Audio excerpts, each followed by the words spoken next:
Like, I think traditionally when you think of energy, you think of a hard hat, you think of an engineer, someone sitting in sort of like a power room. Whereas now we need the comms people, the lawyers, the project managers, procurement people, commercial, whatever it is. There's such a breadth of energy jobs, and you don't necessarily have to have like a specific degree or specific background. You can really just go in with the skills that you have, and they're so transferable, which I think. Hello everybody, and welcome back for another instalment of Transmission. Today's episode is hosted by Modo analyst Shania Holness-McKenzie, and our guests are Saima Rasool, Head of Strategy at 2 Billion Strong, and Sandy Kelly, Flexibility Lead at EDF and Vice Chair of the Young Energy Professionals Forum. The conversation covers their experiences as young professionals in the energy industry and the sort of opportunities available as the industry expands to meet net zero goals. There are loads of resources in the show notes of this episode, so be sure to check them out and hit subscribe so you never miss an episode. Let's jump in. Hiya, it's Shania, and I'm one of the analysts in the research team here at Modo, and you're listening to the Transmission podcast.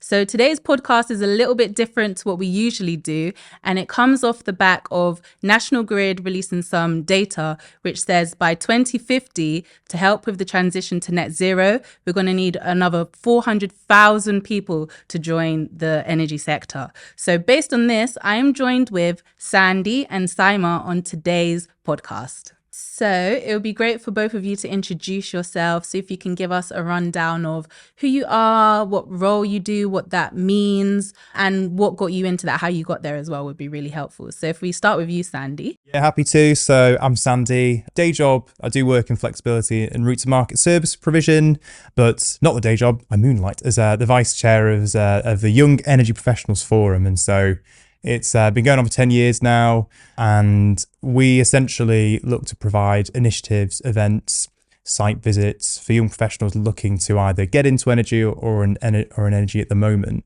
We sort of work on the motto of connect, develop and inspire. So we're looking to put on events that connect young professionals with each other, develop their skills. We put on crash courses for certain subjects, and also kind of just, general inspire them to be those leaders of tomorrow. And so we do that through engagement with senior stakeholders and also through our annual YEP Awards as well, which, as well as being the vice chair, I went for a rising start and got rejected. So that's fine.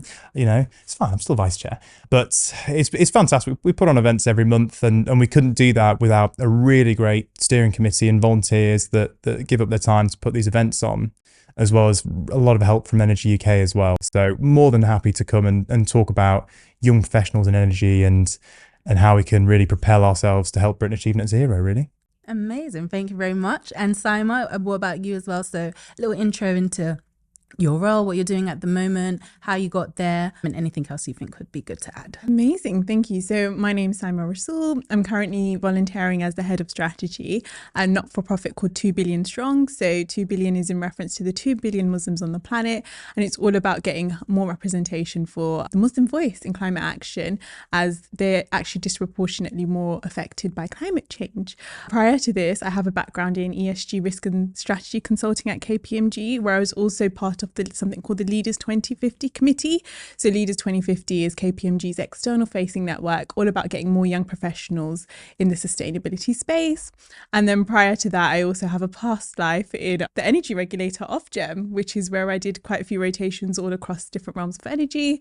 And yeah, I was also a COP28 UK youth delegate, and I'm currently going to be the co-chair of the Emerging Leaders Alliance for Anthropy. If you don't know what Anthropy is, it's one of Britain's largest gathering of the private, public and not-for-profit sectors in the UK. It's a 3-day summit, and it's all about inspiring a better Britain. Perfect. So it sounds like we've got two fantastic candidates for this topic. So for my first question to you, what has been your experience so far in the energy industry? What has it been like for you? I'm happy to start. I think it's been fantastic. I think there's just been so much opportunity to get involved in so many different parts of energy. I think that's what really strikes me at YEP Forum events, is that it's not just particularly people that have always been in energy as well. It's been people that have come from law, come from business, come from analytics. There's just been so much excitement around energy for quite a long time, with emerging issues, with global warming. And as a young professional, seeing that all happen around you and developing at the same time has been exhilarating, I would say. end of my seat. I'm not at the end of my seat at the moment, but it's end of the seat stuff. Amazing. And Saima, same for you. And particularly as Sandy mentioned as well, like how has that fed into your experience? Absolutely could not agree more. So my graduate program was at the Energy Regulator Ofgem, as I mentioned, did it all across different parts of the organisation. And it's true, the people are so exciting. It's very purpose driven, very mission led. You know, you want to reach net zero, you want to do what's right, you want to decarbonise the energy system and create a better future. And I think that's what makes it so unique in comparison to other sectors, is that do good and be good, which is amazing. And career wise as well, there's, as Sandy mentioned, so much opportunity to just grow your career. I mean, in, you know, dare I say, in some realms, there's not really an expert. So it's very easy for you to just go ahead and become an expert. Like, you don't need to rely on someone who's been in the business for 20 years, because that 20 years ago, whatever you're working on didn't actually exist. Yeah. And I think even where like some sectors and some parts of the sectors might have been the same and static for 20, 30, 40 years, right now are still going through that massive upgrade. You see things like electricity networks. Traditionally, it's been, especially on the distribution side, you know, building out and reinforcing the network, but now the system operation, it's bringing a whole new realm. And so to be a young professional amongst everything is really exciting. It's almost like there's so much opportunity. You know, where do you start? So I think that's one thing, is sometimes it's like analysis paralysis. Like, you could go anywhere. So what do you focus on? And you always like to think of it as like your T-shaped skills, and so you have the breadth of experience across an industry, and then you have the depth, that knowledge of a particular area to make yourself useful for the role that you're doing at the moment. Yeah, I agree as well. As someone who's like a young professional in the energy space, and also somewhat new to the energy space as well. Even as I'm learning, I'm also seeing that I'm teaching, well, giving information to other people as well, and helping them understand bits that are coming into the energy world that didn't exist before. So yeah, it seems like it's definitely an industry where even if you've been here for ages, there's still new things coming out that everyone kind of needs a little bit of help with understanding more. So yeah, definitely agree with you guys there. Absolutely. And I just want to also touch on the variety of roles. Like, I think traditionally when you think of energy, you think of a hard hat, you think of an engineer, someone sitting in sort of like a power room. Whereas now we need the comms people, the lawyers, there's such a breadth, the project managers, procurement people, commercial, whatever it is, there's such a breadth of energy jobs. And it's, you know, you don't necessarily have to have like a specific degree or specific background. You can really just go in with the skills that you have, and they're so transferable, which I think is a super great opportunity for anyone. So away from the workplace, what outreach have you done recently, and how has this helped shape your thinking around not just your role as a young professional, but also the industry as a whole?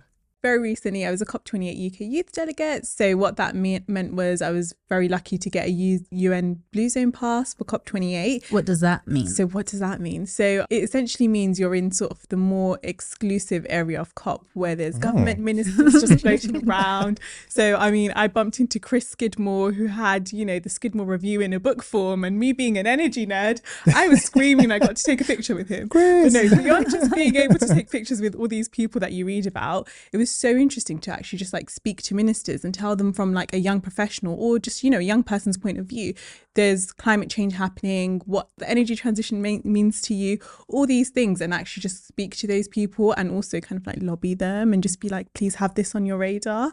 So yeah, because if I could ask, what's been the response when you go and talk to those very senior people about energy and about a young professional's place in it? I mean, I think, you know, very lucky. I think we have a culture in this country where they, you know, I was pleasantly surprised by how many MPs and ministers actually made the time for us as a youth delegation, and they seem to be incredibly receptive. And, you know, I think the fact that they're there and they're literally with other world leaders, and they could really just make time for the other world leaders, but they make time for you as well. I think it just shows their commitment, which is super exciting. How did you get into that? Like, is that something that you think would be accessible to other people? So Blue Zone passes can be quite scarce. With that being said, there's loads of sort of networks. So I know I went with there's something called the Future Leaders Network in the UK. And it's typically these not-for-profit networks that have set up these delegations for the youth. There's also some companies offer them. I know there's sort of like scholarship sort of things where they fund you as well. So it's very much just trying to like be in the know in terms of Googling it as much as you can and trying your best to sort of show your motivations and your experience. Okay, yeah. So that was going to be my follow-on question is what kind of credentials would someone need to... So, I mean, the people in my delegation, there was a variety of backgrounds. So I came from like quite a corporate background in terms of KPMG. I also had published 2 thought leadership reports, which kind of really helped, I think, my journey. But with other people, you know, it was just sort of their passion. So there was someone in my delegation and she runs classes for school age children, just educating them about what climate change is. And, you know, her day job is nothing to do with climate change or sustainability, but it's the fact that she showed she had a passion for volunteering. And yeah, I think, you know, it's quite broad and just really keep an eye out in sort of that world on what there is available. Yeah. If I could ask as well, if you're coming obviously from a UK perspective, I'm always interested, what field did you have for not just challenges in the UK, but challenges all over the world? You mentioned around how Muslims are affected disproportionately with climate change. Did that come to the fore for those kind of events, especially at COP28 as well, where it's based? No, exactly. So some of the things I found fascinating was they call them pavilions. So those are certain sections of COP that focus on certain things. So there's like a women's pavilion, there's a youth and children pavilion, and one of them was actually a faith pavilion. So it was so great to just sort of indulge in what, particularly for me, the Islamic side of, you know, the link between environmentalism and Islam, but also learning about other religions, because I found that fascinating. I mean, you've got billions of people on this planet who follow a religion, and you know the influence of being able to tell them, well, actually your religion teaches environmentalism, which most of the major faiths actually do, and having to harness that power for positive change, I think is so incredible. And Sandy as well, what kind of outreach have you been doing as well recently? I'll start with the Young Energy Professionals Forum. It's been a busy time for the forum, especially with all of the volunteers that we have putting on events that they really want to do. So I'll start with maybe last year, actually a highlight of last year, but the pinch moment was having a parliamentary reception. So we were hosted by an all-party parliamentary group to go in the Churchill room. So we weren't at the terrace, but we were like the room behind it. But it's still really cool. It's a bit of a sort of stop and take stock really of how far we've come as a forum to sort of have that event where we can have MPs come and talk about climate and about energy. And some of their advice was quite illuminating as well. They talk a lot about how they get swarmed, especially at like events, not COP because that's different, you know, they're there to talk, but essentially they're essentially like, it's great that you've come to see me, but also think about the person next to you, your fellow peer, who you'll be growing up in the sector with, you'll be sort of developing there. So that was really good advice, I think, to sort of be interested in everyone, you know, not for what they do at the moment, but for who they are as well. Another highlight was we had an industry prospectus that we featured you in recently as well. So that was very exciting.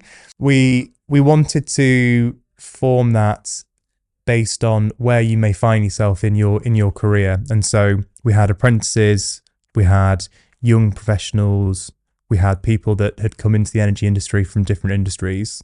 What I really enjoyed about that was there was loads and loads of variety in terms of what people were doing. Some people were starting up companies, working for massive ones, working in totally different parts of the industry, law, analytics, business, engineering.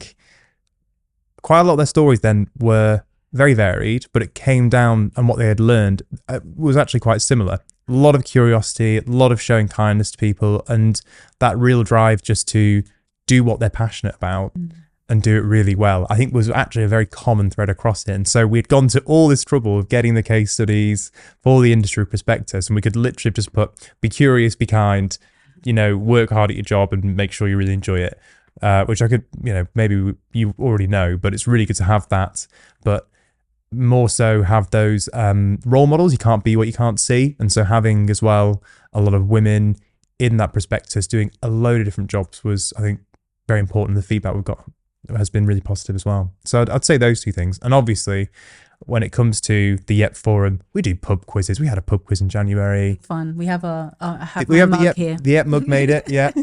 I think. Where did you come? What do you remember? I think my team came second. Oh, second. I think, okay. From what I remember, this could be a lie, but I'm pretty sure we came second. It's not mug worthy, but it's still pretty good. Second. in my head we came You know, because I think yeah. I was very disappointed because from the beginning I had said, if there's a Beyonce question, I've got it, guys. Yeah. And then there was a Beyonce question and I didn't get it. And it was, and that would have been the difference in points to get us. That to is one first place. flex. That is one confident flex as well to then do. Very sad. I think as well, a little bit more outreach as well, just on the STEM ambassador side. It's always, I would recommend STEM ambassadorship to anyone at all. A lot of companies provide community involvement and volunteering days to do that kind of thing.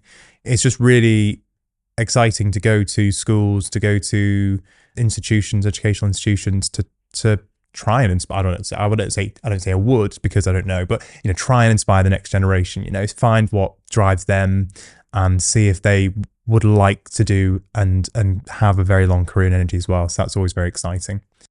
You've made me remember that I am a STEM ambassador myself, but I haven't done any STEM ambassadoring for a little while, so I would like to get back on that horse as well. Remember to log your hours. Yeah, and I get the emails and I'm like, I really should do this. So I really will. I think you've made some really good points there. And so at the beginning, I guess I did 2 questions in one. So just to bring it all back together. So how do you think this has shaped your thinking around the energy industry? So from your experiences doing your outreach, how does it change your outlook on the energy industry and I guess maybe things that we could be doing in the energy industry? Yeah, so I suppose when I was working on the energy industry and most of the things I was working on, for example, financing a nuclear power station, right? And you're doing these things and I think sometimes you forget what the bigger picture is. And for me, personally, going to all these experiences and stuff, it just made me realize there's actually it's like a worldwide phenomenon, right? It's going to affect everyone in the world, climate change. And just being able to, for me personally, contribute to somewhat of a just transition and advocate for that. So, even if it's when you're at the energy regulator, how do you make sure that there's a security of supply, but also affordability for consumers? And, we have these huge projects that need to happen so that we can reach our net zero goals. But how do we make sure that's fair and just for all? I think having that at the forefront of your mind gives you real purpose and actually just sort of just adds that layer of, don't just put everything on consumers or don't just put everything on a taxpayer, but what can we do to try our best to get the most value for money whilst also achieving our goals? Yeah, I think my reflections are, I'm humbled about how much young professionals do in the sector and how much they can do as well. And yeah, very hopeful that can continue. And as Saima mentioned, having that trilemma almost of having secure supply of energy at least cost, but as low carbon as it can be, is really important to always have in the back of your mind, especially when you talk to other people as well about energy, because I'm thinking about young professionals, maybe not in energy, but just your mates, your friends that maybe know nothing more than net zero by 2050. It's really good to sort of have that and be able to know that so you can communicate as well. Have you seen any direct impact from that? Well, the most direct is when we have like an MP retweet us, which sounds very small, but then I'm like, wow, you know about, the industry prospectus. I think another sort of, again, pinch moment was in the prospectus we were able to get 60-second interviews with the CEO of National Grid and with Energy UK. That as well. I think the feedback we always get from those publications and those events is, I learned something new, which I think is what we always strive to do, whether it be a site visit to an offshore wind farm or went to Sizewell B last year, I think, as well. And so, yeah, I think the direct impact has been providing people with the opportunity to sort of explore more about the energy system. And if I could add on from my experience of just being part of the network, so not necessarily like the organization side of things, the great and the most I remember the most outstanding thing I remember about young energy professionals is the fact that we can network with like-minded people, particularly when, you're working in organizations that might not sadly be as diverse as they could be. Just to, you might be the youngest person in your team. You might not be able to relate to all the great people that are working as more senior to you. Going to a space where, there's other young professionals, you have other things in common, not just your passion for energy. That whole networking aspect, I think, is fantastic. Yeah. For the record, when me and Saima met, we both went purr. Exactly.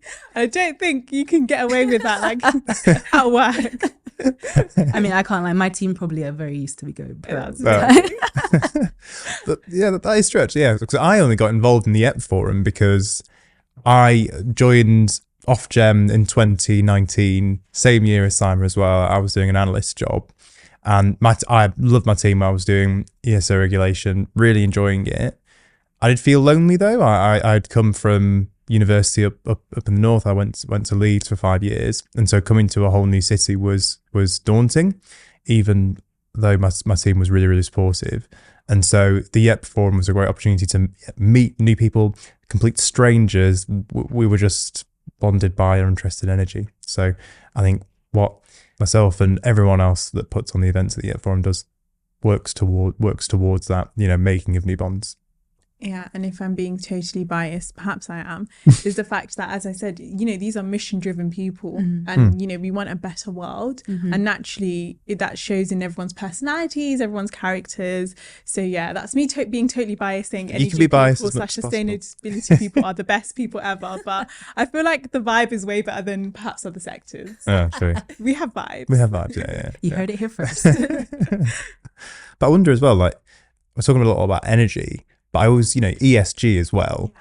So I wondered, so whilst a lot of our events in the YEP forum are energy related, how does it go with sustainability? Is that also very easy to talk to people about, or is it different?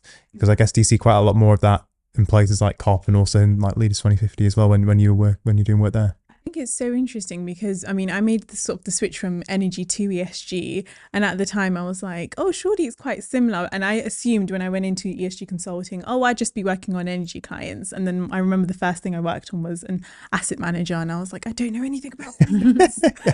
But no, it's super interesting because, as I said, everyone knows the bigger picture of we're trying to get to net zero, we're trying to make a cleaner, greener, more efficient planet, so on and so forth. So I think it's super great in that sense. I think what I really appreciate in the sustainability world is the fact that they do have this much bigger picture lens, as opposed to sometimes in energy, you can easily get lost with, we need to green the grid, or we need to make sure there's more, low carbon connections on the grid, and it can turn quite niche.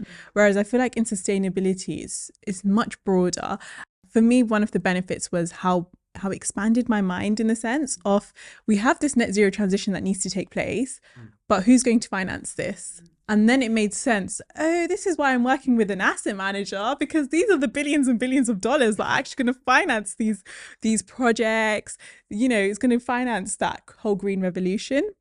So yeah, for me, I feel like it was definitely, I'm not suggesting everyone go change your energy jobs into sustainability jobs, but I would definitely say go dabble in that pie and actually realize the bigger picture. And as I mentioned, it also opens your mind to the broader aspects of it, of the whole just transition side of things, and who's actually being impacted by the green transition or climate change impacts. And like I said, it gives you that whole systems view and not just one niche part of it. So yeah. And can you just, for anyone who maybe isn't familiar with these acronyms, can you just explain what ESG stands for? So ESG stands for environmental, social and governance. So that's typically in reference to environmental, just means, for example, in a corporate setting, making sure that a company is being as green as it can possibly be. Social refers to making sure that they have sort of social integrity and positive social impact. So for example, if it's an electricity company about to build a whole new power station, are they creating local jobs? So they're perhaps bringing in apprentices into this whole new power station that's being made, because that's positive for social mobility, for example. And then governance would just mean that companies are following the right decision-making processes, making sure that there's the right checks and balances, and that the right people are being held to account for what they're bringing out and decision-making. How would you like to see, in this case, the energy sector transformed? And in particular, how do you see young professionals being a part of that? One of the great things I'm seeing in the energy sector is really that push for diversity and inclusion. So there's some great forums out there, things like Powerful Women, led by Laura Sandy CBE. She's fantastic. And that's all about getting more women in energy. And then there's also things like, I know there's the Task Force on Inclusion and Diversity in Energy. It's called TIDE. I hope I've got the acronym right.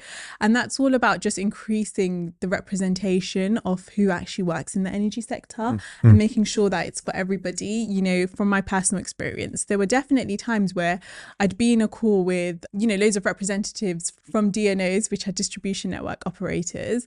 They'd be about 30 people on a call. There might be 3 women and you'd be like the only person of colour on a call. And this was, I know, only a couple years ago, but still, I think that really put into perspective of it can end up feeling a bit lonely. And you just think, oh, do I really belong here? Whereas other sectors are, you know, when I've worked on clients from perhaps technology and I will walk into their offices and it's, you know, great to see the diversity there and the inclusive practices. It's super. We definitely have to have learnings from outside of the energy sector. So seeing that and seeing young people actually speak up about it and say, hey, like, you know, why does everyone look the same in a team? Or not even just look the same, but why is everyone from Oxbridge in a team? Yeah, like act the same. Yeah. Why is everyone an engineer in the team when we're not necessarily working on hardcore engineering? Like things like that. It's just sort of just flagging that. And I think that's a great thing about, dare I say, our generation is we don't, you know, we're a little bit more braver.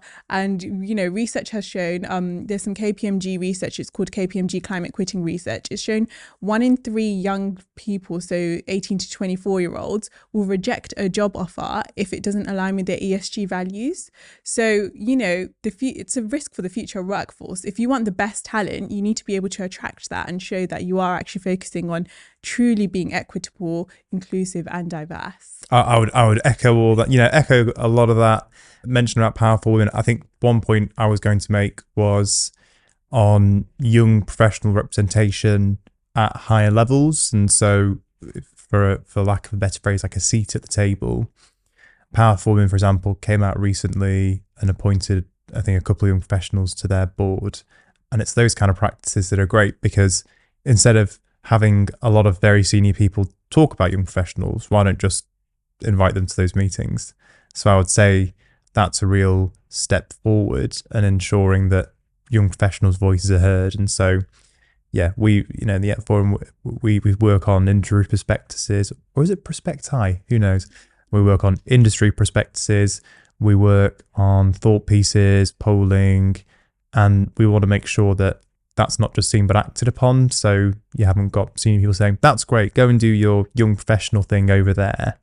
Really sort of have that seat at the table and have a voice, that because all those decisions that are being made, you know, your company on the wider platform of, I don't know, it could be as high as energy acts or legislation, all that's going to affect us as well as people for years and years to come. So having a seat at the table, I think, would be one that would be really great to see. And I think on that diversity side, diversity of people, diversity of thought, really, I know having particular groups like, you know, working groups, young professional networks, or just networks in general is quite nice or it's quite good because you're able then to pool all of those thoughts together and provide, for example, those consistent messages to your senior stakeholders. Because I think that then allows them to not cop out and say, oh, well, I've heard something very you know, I've heard something completely the opposite of what you've said, and what, you know, where's the message? So having that group of people saying, no, this is what our message is, it becomes hard to ignore.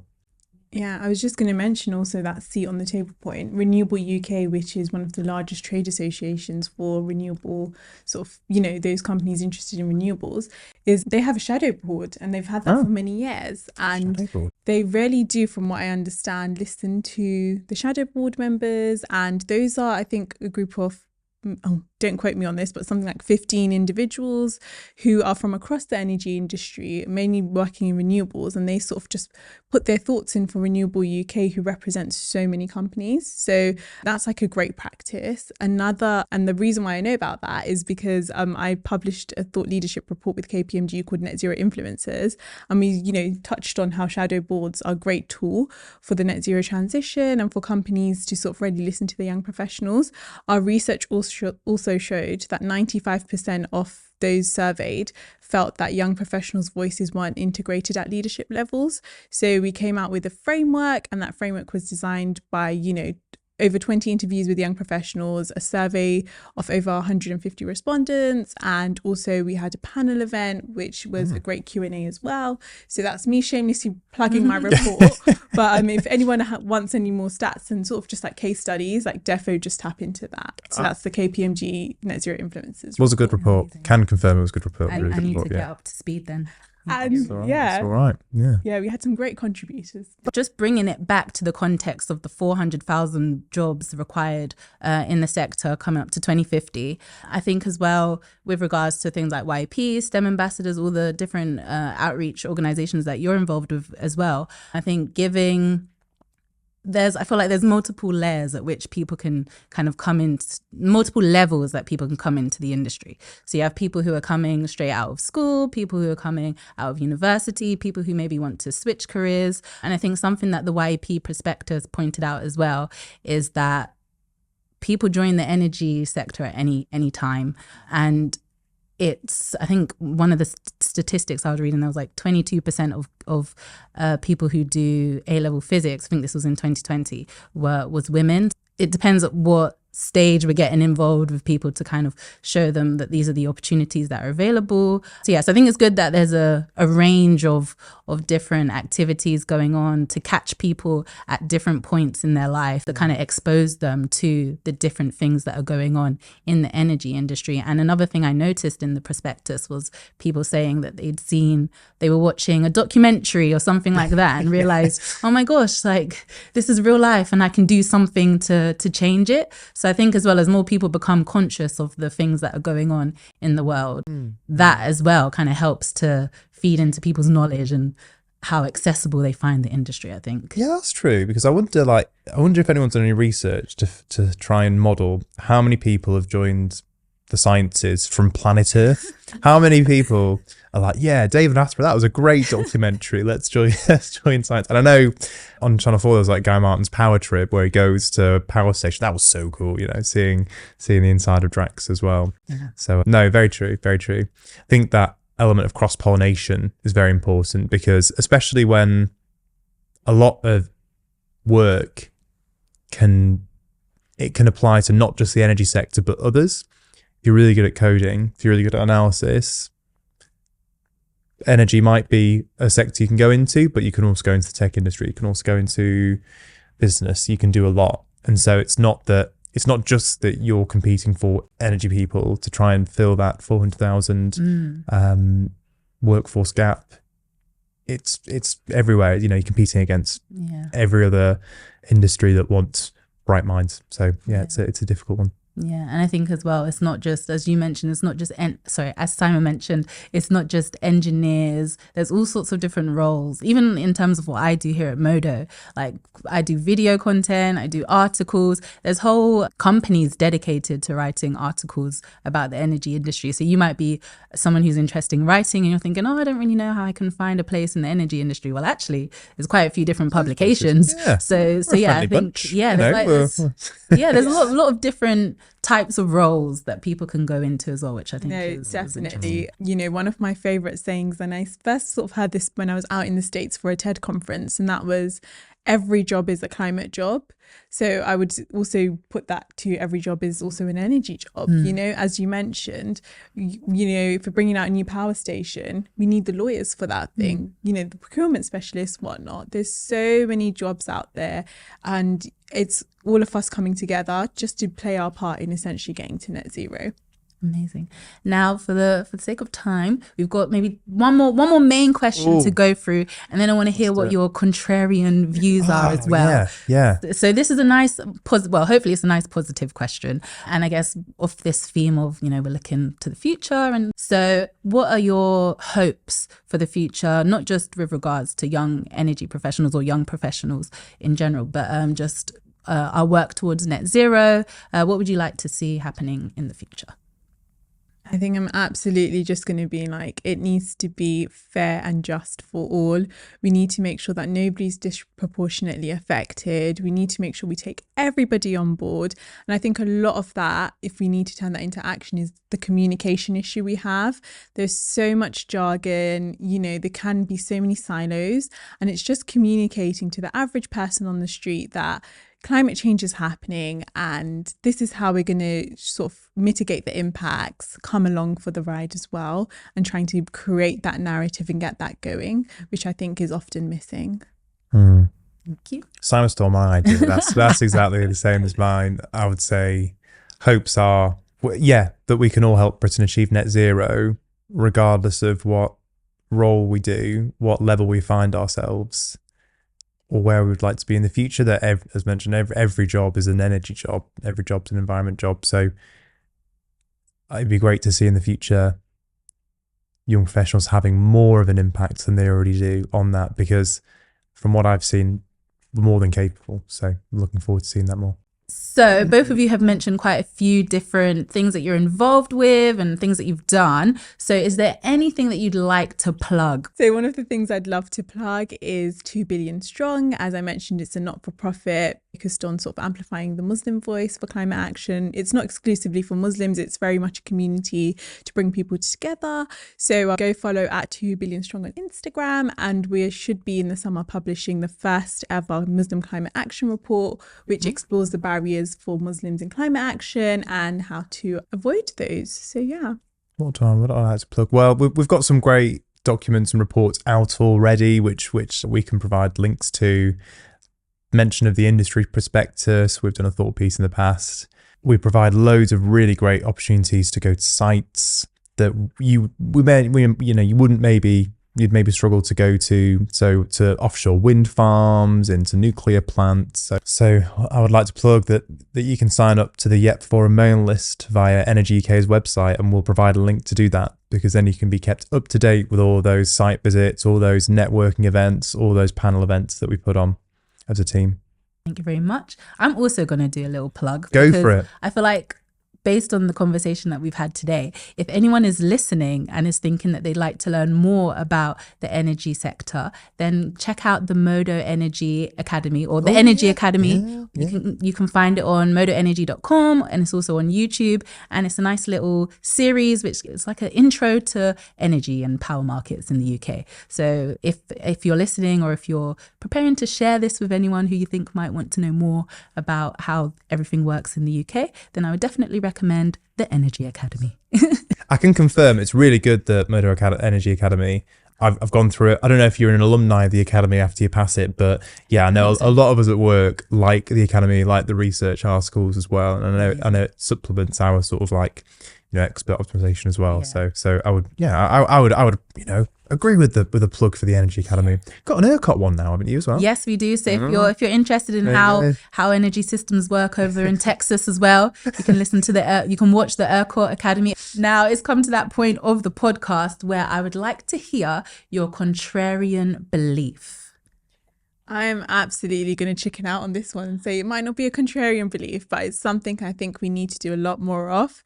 And this is me absolutely stealing the terminology from Anthropy, and that is get rid of silos. Energy industry is so broad. There's so many aspects of it. There's things like, the hydrogen world, the nuclear world, the ESO world. There's so many different worlds, and there's so many learnings we can bring together. So avoid the silos. Just know that it's one big happy family of energy. So let's share the learnings together, because we're all, there's a lot of emerging markets and sort of just emerging products that are coming out. And it's like, come together and share those learnings for efficiency. Yeah.